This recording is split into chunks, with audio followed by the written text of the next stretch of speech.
नमस्कार दोस्तों, मेरा नाम है आशुतोष मांडके और आप देखना शुरू कर चुके हैं डायनामिक इम्पल्शन। आज के इस वीडियो में हम बात करेंगे 26 मई 2024 के करंट अफेयर्स की।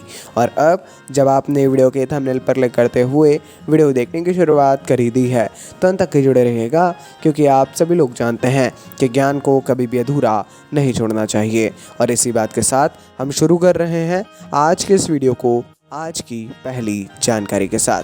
चलिए शुरू करते हैं पहली जानकारी। दूरदर्शन चैनल डीडी किसान 26 मई 2024 को अपनी 9वीं वर्षगांठ मना रहा है। यह भारत के सरकारी प्रसारण इतिहास में पहले एआई एंकर कृष और भूमि को पेश करके एक उल्लेखनीय यात्रा को शुरू करने के लिए भी तैयार है। देखिए, बेहद ज़रूरी है ये जानकारी। डीडी किसान जो दूरदर्शन चैनल है, अब इसके 9 साल पूरे होने जा रहे हैं। यह अभूतपूर्व कदम देश के कृषि समुदाय की बेहतर सेवा के लिए अत्याधुनिक तकनीक का लाभ उठाने की चैनल की प्रतिबद्धता को रेखांकित करता है। काफ़ी ज़रूरी है ये जानकारी, जैसा हमने बताया। डीडी किसान ये जो दूरदर्शन का चैनल है, इसके बारे में पढ़िएगा, दूरदर्शन के बारे में और जानकारी लीजिएगा, इनकी पेरेंट ऑर्गेनाइजेशन प्रसार भारती के बारे में भी जानना चाहिए। आगे बढ़ते हैं।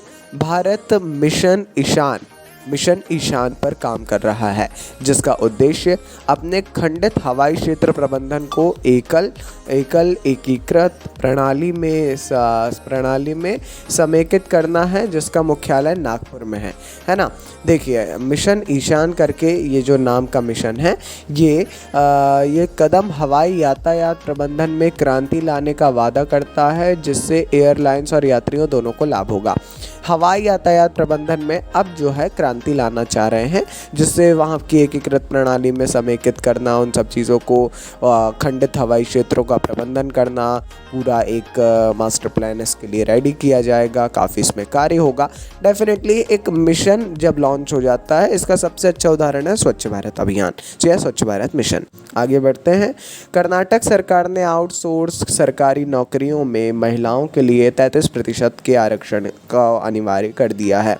हाल ही में एक घोषणा की गई है, जिसके अंतर्गत कर्नाटक सरकार ने आउटसोर्स के सरकारी नौकरियों में महिलाओं की 33% आरक्षण की घोषणा की है। यह स्थायी पदों के लिए मौजूदा कोटे के अनुरूप है और 45 दिनों के समय तक चलने वाली और 20 से अधिक कर्मचारियों वाली नौकरियों पर ही लागू होता है ना। ये बहुत इंपॉर्टेंट है एक्चुअली। यदि आप आउटसोर्स नौकरियों को देखेंगे तो उसके लिए कोई विशेष नियमावली लागू नहीं होती है। उनके लिए काफ़ी ऐसे नियम होते हैं जो लागू ही नहीं होते हैं, है ना कहीं पे जो गैप है ना। एक पूरा कॉन्ट्रैक्ट बेस्ड, ये तो हालांकि कॉन्ट्रैक्ट बेस्ड है, कॉन्ट्रैक्ट बेस्ड को काफ़ी चीज़ें नहीं करना पड़ती हैं। आगे बढ़ते हैं। L&T टेक्नोलॉजी सर्विसेज लिमिटेड ने अपने बेंगलुरु परिसर में एयरबस के लिए सिम्युलेशन सेंटर ऑफ एक्सेलेंस के उद्घाटन की घोषणा की है। एयरबस जो कि एक कंपनी है, ठीक है। L&T टेक्नोलॉजी सर्विसेज लिमिटेड अपने बेंगलुरु के परिसर में इनके लिए एक सिम्युलेशन सेंटर ऑफ एक्सेलेंस विकसित करेगा। यह अत्याधुनिक सुविधा फ्रांस, जर्मनी, यूके और स्पेन में अपनी यूरोपीय व्यावसायिक इकाइयों में एयरबस की विमान रचनात्मक सिमुलेशन गतिविधियों के लिए इंजीनियरिंग समर्थन को मजबूत करने के लिए तैयार है। एयरबस ये जो है आधुनिक समय की एक मांग होने वाली है, ऐसा मान रहे हैं कई बुद्धिजीवी, कई इंटेलेक्चुअल्स का ऐसा मानना है। एयरबस टेक्नोलॉजी, एयरबस ये जो एक थ्योरी है आप कह सकते हैं, इसके बारे में पूरी जानकारी ज़रूर ले लीजिएगा। चलिए आगे बढ़ते हैं, देखते हैं हम अपनी अगली जानकारी। नवीनतम ऑक्सफोर्ड इकोनॉमिक्स के ग्लोबल सिटीज़ इंडेक्स में दिल्ली दुनिया के 1000 सबसे बड़े शहरों में 350वां स्थान हासिल करते हुए सर्वोच्च रैंक वाला भारतीय शहर बन के उभरा है। जाहिर तौर पर देखिए, दिल्ली एक तो भारत की राजधानी है, तो भारत का सर्वोच्च होना यहाँ पर उतनी बड़ी बात नहीं है। बड़ी बात यह है कि हम 350वें स्थान पर हैं 1000 में, ठीक है।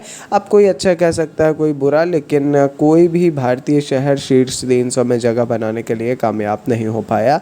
350वां स्थान है दिल्ली का, ठीक है। सूचकांक 163 देशों के शहरों को शामिल करते हुए 5 प्रमुख श्रेणियों में शहरों का मूल्यांकन करता है, जिसमें सब आ जाता है: अर्थशास्त्र, मानव पूंजी, जीवन की गुणवत्ता, पर्यावरण और शासन, है ना। लंदन, सैन जोस, टोक्यो और पेरिस के बाद न्यूयॉर्क ने शीर्ष स्थान हासिल किए हैं। आइए आगे बढ़ते हैं, देखते हैं अगली जानकारी को। 10वां विश्व जल मंच, जिसका विषय साझा समृद्धि के लिए जल है, आधिकारिक तौर पर 21 मई को इंडोनेशिया के बाली शुरू हुआ।